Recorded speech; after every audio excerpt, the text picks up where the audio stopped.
Indiscutivelmente, a maior das contribuições do Espiritismo ao conhecimento da humanidade é a definição da mediunidade como percepção natural ou inerente ao ser humano.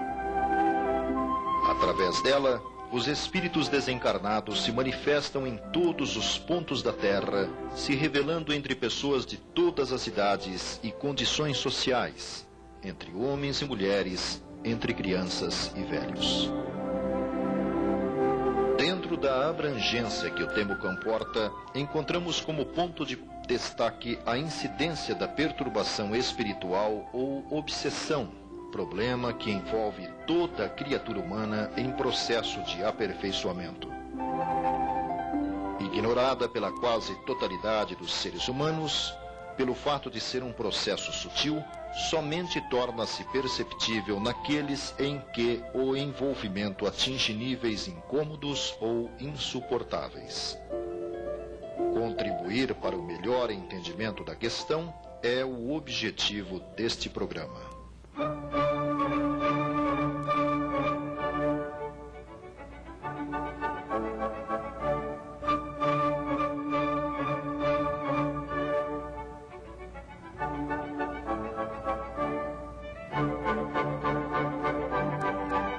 O Evangelho de Marcos, em seu capítulo 1, versículos 21 a 27 e capítulo 9, versículos 13 a 28 e 32 a 34, o de Mateus, capítulo 12, versículos 22 a 28 e de Lucas, capítulo 8, versículo 30, contém as mais antigas referências que se conhece de casos de perturbação espiritual.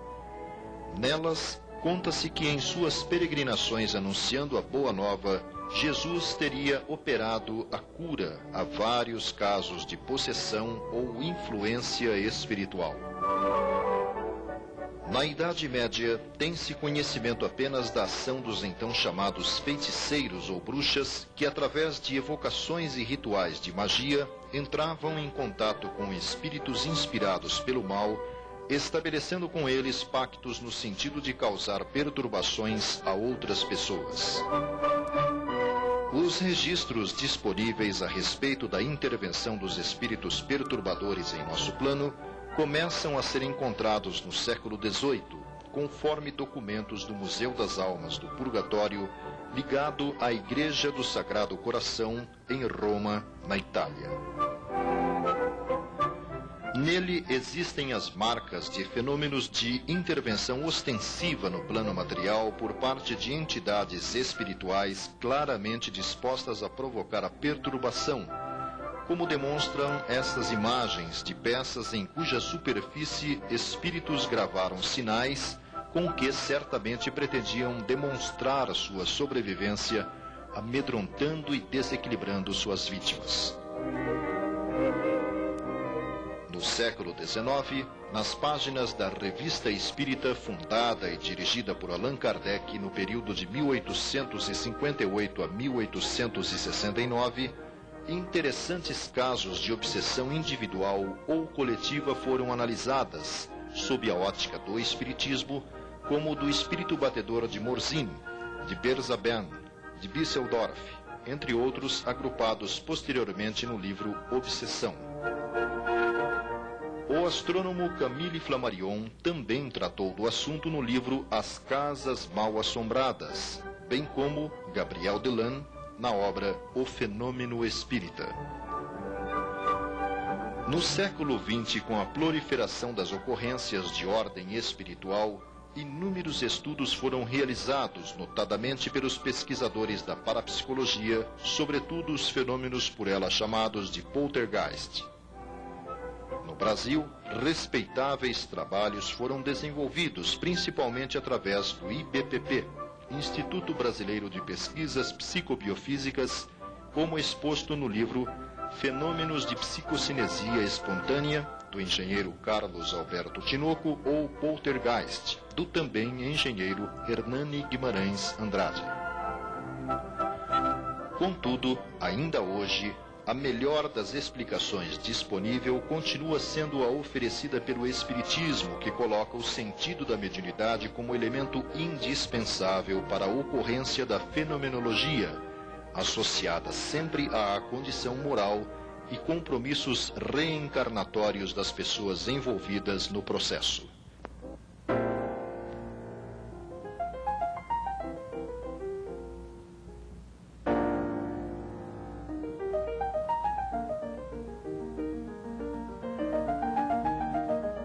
Allan Kardec define obsessão como a ação persistente que um espírito mau exerce sobre um indivíduo.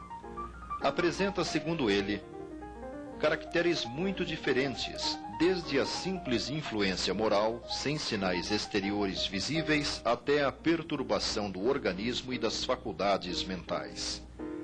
É problema de mente a mente, ou de mentes para outra mente, e, consequentemente, uma questão de atitudes mutuamente assumidas. Exemplificando, o professor José Herculano Pires diz que a obsessão é a infestação da alma, semelhante à infecção do corpo carnal, produzida por vírus e bactérias. A ligação mental se estabelece de maneira imperceptível. Pessoas demasiadamente sensíveis, predispostas a serem sugestionadas, em qualquer campo, tornam-se presas fáceis de entidades que se lhe afinizam, acabando por levá-las à perturbação psíquica e mental. Manias, tiques, ojerizas, escrúpulos exagerados e ridículos, às vezes apenas levemente perceptíveis em criaturas humanas, são lentamente levadas ao máximo pela ação dos obsessores. Em O Livro dos Médiuns, Kardec classifica genericamente a obsessão em 3 tipos: simples, fascinação e subjugação. O grau de constrangimento e a natureza dos efeitos que a influência negativa dos espíritos desencarnados produz marcam a diferença entre os 3 níveis. Na obsessão simples, observam-se perturbações mentais e alterações de comportamento sem muita gravidade. A obsessão simples pode se instalar a partir daqueles comentários maliciosos que façamos a respeito de pessoas ou situações, na incontrolável vontade de ingerir os chamados inofensivos aperitivos, quando se exagera no consumo dos cigarros ou remédios, na vivência extravagante dos assuntos e ações ligadas ao sexo, na supervalorização dos fracassos e derrotas, no automatismo das explosões de irritação e cólera. Desse ponto para a concretização da simbiose entre o espírito obsessor e a criatura é um passo. Na fascinação, nota-se certo domínio do corpo, produzindo-lhe os chamados tiques nervosos e sujeitando-o a atitudes ridículas em público. É uma espécie de ilusão, produzida ora pela ação direta de um espírito estranho, ora por seus raciocínios capciosos. Esta ilusão produz um engano sobre questões fáceis, falseia o julgamento e leva o indivíduo a interpretar o mal pelo bem, tomando decisões frequentemente absurdas e comprometedoras que, por uma espécie de ilusão, julgará sensatas. Nesse campo, podemos enquadrar muitos casos de homicídios, crimes passionais, agressões físicas. Como exemplo, temos o caso de um jovem do interior de São Paulo que começou a sentir fortes dores num dos lados do pescoço, sofrendo uma gradual pressão para o lado direito.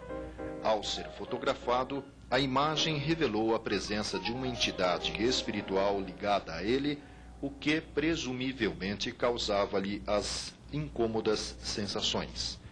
Incluem-se também muitos casos de impulsos suicidas, como podemos constatar pesquisando os livros Memórias de um Suicida e Sublimação, contendo relatos de espíritos que os transmitiram pela médium Ivone Pereira. Na mesma situação, podemos enquadrar um cidadão do interior de Goiás, que ao ver esta foto com que pretendia registrar seu segundo casamento, confessou ter cometido ocultamente um homicídio contra a primeira esposa, presente horizontalmente na imagem, e uma filha, apesar de haver simulado ter sido abandonado por elas. Já na subjugação, instalou-se o domínio hipnótico do corpo e alma, através de um processo de fascinação que deforma a personalidade. Estreitou-se uma ligação moral que paralisa a vontade de quem a sofre, impelindo a pessoa às mais absurdas ações e, por vezes, às mais contrárias ao seu próprio interesse. Geralmente, é diagnosticada por médicos não espíritas como demência ou alienação mental.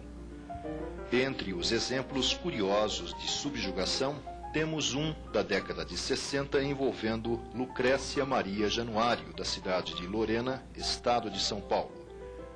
De seu corpo começaram a surgir agulhas, cujas pontas, sempre voltadas para fora, repentinamente se salientavam. Tal processo, comprovado por radiografias de seus braços e antebraços, somente foi sanado com a doutrinação do espírito que provocava, por vingança, tais efeitos físicos.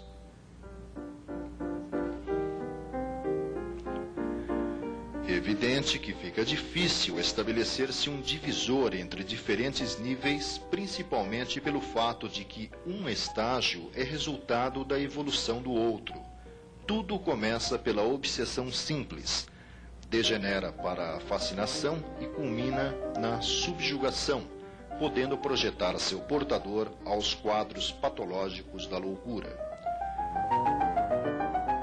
Médicos estudaram o problema, como o doutor Adolfo Bezerra de Menezes Cavalcante, que descreveu suas conclusões no livro A Loucura sob Novo Prisma, ou o psiquiatra Inácio Ferreira, que por vários anos acompanhou casos no Sanatório Espírita de Uberaba, publicando o resultado do trabalho na obra Novos Rumos à Medicina, bem como demonstrando a ligação entre obsessão e reencarnação em A Psiquiatria em Face da Reencarnação.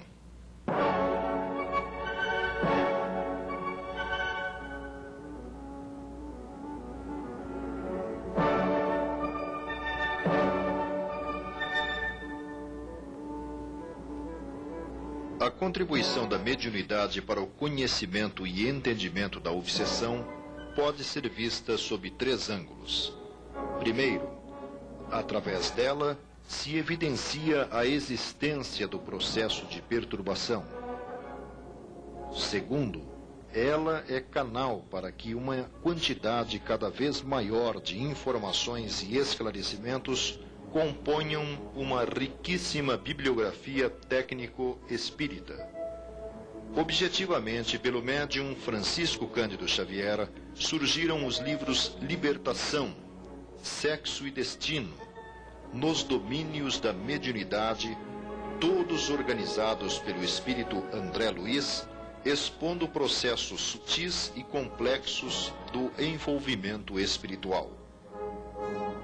A médium Ivone Pereira legou-nos importantes contribuições como Dramas da Obsessão e a série iniciada com Nas Voragens do Pecado, desdobrada em O Drama da Bretanha e O Cavaleiro de Lumières.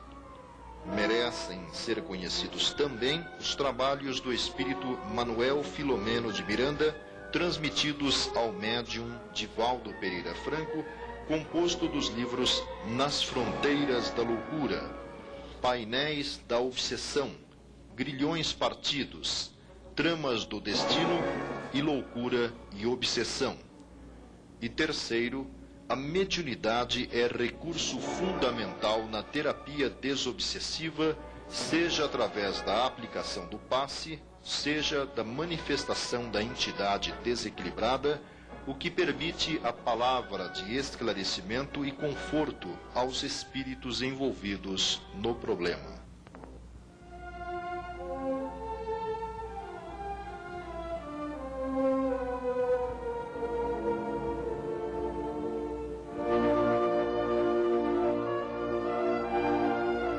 No estudo dos fenômenos de influenciação espiritual, não se pode desconsiderar as informações sobre a telepatia e a hipnose, presentes consciente ou inconscientemente, objetiva ou subjetivamente, na ação de entidades desencarnadas sobre encarnados ou vice-versa. Segundo Allan Kardec, assim como as doenças são resultado das imperfeições físicas que tornam o corpo acessível às influências perniciosas do exterior, a obsessão é sempre o resultado de uma imperfeição moral que dá acesso a um mau espírito. A uma causa física opõe-se uma força física. A uma causa moral é necessário opor uma força moral. Para garantir-se contra a obsessão, é necessário fortificar a alma. O obsediado precisa trabalhar pela sua própria melhoria, o que, na maioria das vezes, é suficiente para livrá-lo do obsessor, sem socorrer-se de outras pessoas. Contudo, a experiência revela que no tratamento da obsessão faz-se necessário: primeiro, o esclarecimento do envolvido no processo. Disse o Mestre Jesus: conhecereis a verdade, e a verdade vos fará livres. Comenta o Espírito André Luiz: não existe trabalho desobsessivo sem reajuste da emoção e da ideia, porquanto todos os processos educativos e reeducativos da alma se articulam de início no pensamento. Segundo, na medida do possível, obter-se a cooperação do envolvido na reformulação da própria atitude mental e na evangelização pessoal. Lembra Emmanuel que, como no caso da receita formulada pelo médico, a lição do Evangelho consola e esclarece, encoraja e honra aqueles que a recebem, mas, se não for usada, não adianta. Terceiro, recebimento de passes durante certo período. E quarto, submeter-se o envolvido a um tratamento de desobsessão em centro espírita de sua confiança. Na tarefa preventiva ou curativa da obsessão, Chico Xavier, lembrando seu orientador espiritual, diz que ele o habituou a 2 métodos de libertação gradativa. O primeiro é a oração, pela qual nos lembramos de Deus, e o segundo é o serviço, pelo qual nos esquecemos de nós. Concluindo, o próprio instrutor espiritual Emmanuel diz que, se nos decidimos efetivamente a imunizar o coração contra as influências do mal, é necessário nos convencermos que não basta pedir aos céus, através da oração, para que baixem a terra, mas também cooperar através do serviço ao próximo para que a terra se eleve igualmente para os céus. E acrescenta: disse-nos o Senhor: batei e abrir-se-vos-á, pedi e obtereis. Esse mesmo princípio governa o campo das vibrações. Insiste no bem e o bem te garantirá.